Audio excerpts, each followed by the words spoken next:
Katatapos lang ng briefing namin ng Young People. So, very important yung competition na ito dahil ito yung hanapin natin kung sino yung magiging representative natin sa Cannes.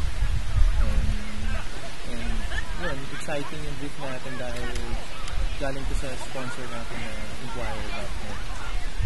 Ang objective lang is how to make Inquirer yun nga, maisip nila na more than just a hard news.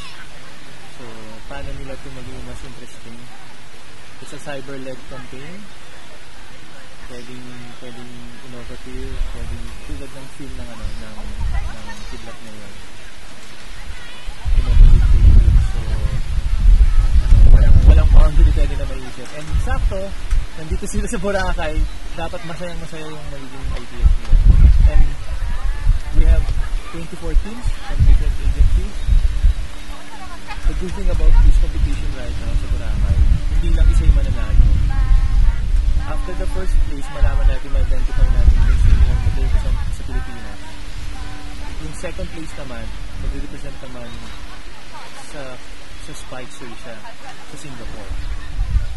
Well, tulad ng sabi ko sa kanila na somehow the competition mas tumaas yung chance nila dahil dalawa yung pwede nilang mapanalunan.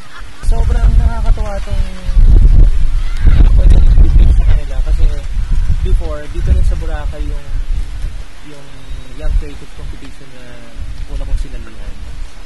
Together with my previous partner na si EJ Galang na nasa London na ngayon. Diba? Parang, ang galing. Tapos ngayon, nasa London na siya ako na nag-brief ng mga Young Creative. Hindi na kami young. Hindi na kami young. Hindi na nag-brief. So, interesting.